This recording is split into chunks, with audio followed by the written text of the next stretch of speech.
So you want to learn how to play the new Chinese comp and dominate the ladder before everyone else starts spamming it. And the best thing about this comp is that nobody is playing the legend that you want. The meta have been all around multicasters and 3-starring 1-cost units like Cho'Gath. But in this comp, this is combined.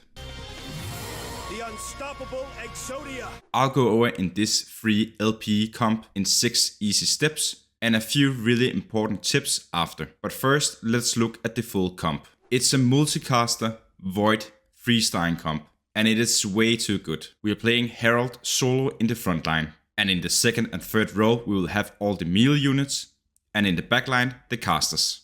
Put Sona in between the 2 other multicasters to buff them up, and spread out the other 2 casters. When it comes to items, the items that we're looking for is mainly on Velkoz first. We want a blue buff, a gauntlet, and then a third item, and that could be a Giant Slayer. It could also be Guardbreaker, and we could also use something like a Gunblade, but that is mainly it. Other important items to look for is something like a Sunfire Cape, a Spark, and 1 other tank item. Sunfire Cape is really good for anti-heal, Spark is really good for magic resist. When we are playing this comp, Cho'Gath is not the main tank, but he is still the tankiest unit that we have that we can put item on. And that is why he will hold these items to make it easier for the backline to kill the enemy's units. From here you just want to add in mana items on Sona so she can cast faster, and that makes Velkoz cast faster. Other similar items to Velkoz we will put on Kai'Sa, and do we have any leftover items, it will go on Kassadin. There is 6 augments that you will take almost no matter what, and that is Multicaster Soul, Void Salt, and Golden Ticket. Simply because your comp will get way better when you're getting more multicasters.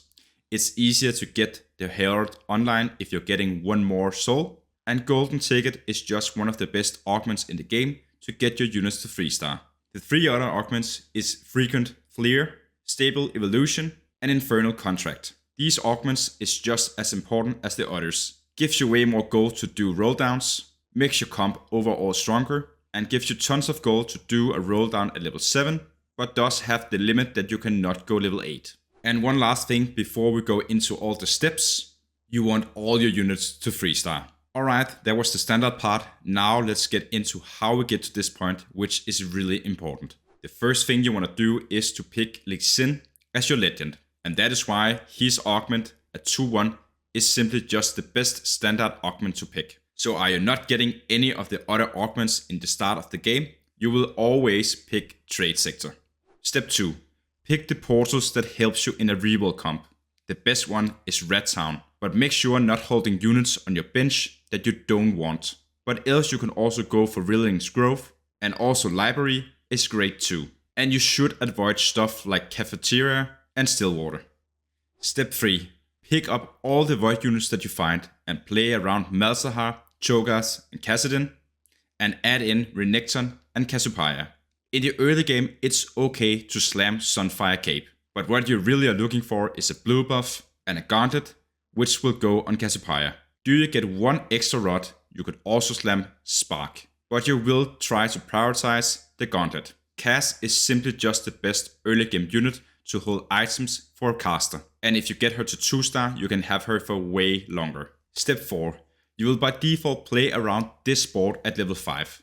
And if you can, you will play this board at stage 2-5. If you do not hit these exact units, you will just play the strongest units that you can find, and often that will just be whatever 2-star units you hit. If you do not find any void units, I will show you later how you can pivot into another comp, or whatever you should look for in the early stages. Step 5. When you're hitting round 3-2 and you get your second augment, you will decide if you want to stay level 6 for the most of the game, or going for level 7 fast. If you want to stay level 6, you need 6 in the void trade, from an augment, a portal, or finding a Kai'Sa randomly in the shop. If you can't get 6 in the trade, you have to go level 7. But if you're lucky and have 6 in the trade, you will simply just play around that, and if you have an emblem, you will put it on Sona and take out Kai'Sa.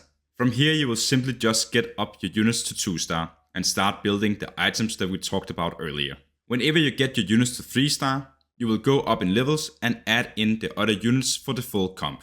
You can always just think that you want to have as many void units on board, and the same goes for multicasters. different from all the other multicasters comps, is that TF is the worst multicaster in this comp. That is simply because he is mainly about damage, and when we are playing this comp, Velkoz is our damage dealer. Sona will buff Velkoz, and Talia does have the stun, and that makes her way better than TF in this board. Step 6. Let's say we do not have 6 in the trade. We want to go level 7 as fast as possible to get the last unit online. We will go level 7 at stage 4-1 or 4-2, add in Kaiser, and make sure all our units is to 2-star. And from here you just want to roll all gold above 50 to hit all your units to 3-star. Do remember, every time you level up a unit, your rift will be stronger. If you're stable, you will simply just roll for all the units. But are you getting low on health, you might want to consider to roll all the way down to 0 gold, or go level 8 and add in Talia. But else, whenever you hit all your units to 3-star, you will go level 8 and add in Talia and play the full comp. And now some really important tips to take the comp to the next level. First of all, if you enjoy this kind of guides, make sure to subscribe to the channel. Are you getting a prismatic augment and the only option you have left is Lee Sin's augment? Shopping Spree is a fine augment, and what you can do is to go level 4 just after hitting the augment. That gives you free rolls and makes it way easier to build your 1-cost units to 2-star and have an insanely strong board, even you didn't pick a combat augment. Another tip is in the early game, if you already have 3 void units in, you might want to consider playing her for way longer. A 2-star cast with items is really strong. And are you not on a win streak or are forced to play Velkoz for some reason, you might want to consider keeping her simply because her solo target damage is insane. And that means that even you losing the rounds, you will still take out a few units.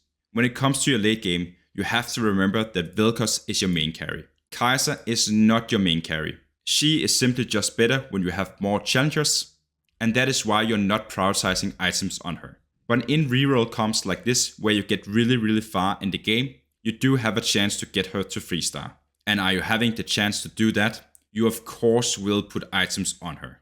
We will never be in a situation with a 3-star Kaiser without items. But if you get to this point, these items doesn't really matter that much. And you can play anything from mana to AP to bruiser items. The most important thing is that she do get her cast off. But the most important 3-cost units is Velkoz and Cho'Gath, and everything else is just extra. And remember, it's always an option to go level 8 instead of getting all the units to 3-star, so do have that option in mind. If you do not hit any of the void units early, you can always consider just playing around bruisers instead. You do just want your 1-cost units to 3-star, but else just get up in levels and playing for 6 bruisers. Another option is if you find a lot of kill units and at the same time find components for a Rage Blade, you should go for Demacia instead. And at last but not least, if you find units for Piltovers, you can force this comp. If you want to see how to play Piltovers, you can watch my full guide on how to do that, and even how you can force it and what legend you should pick to play this comp. That was all for now. Thanks for watching, and I'll see you in my next guide.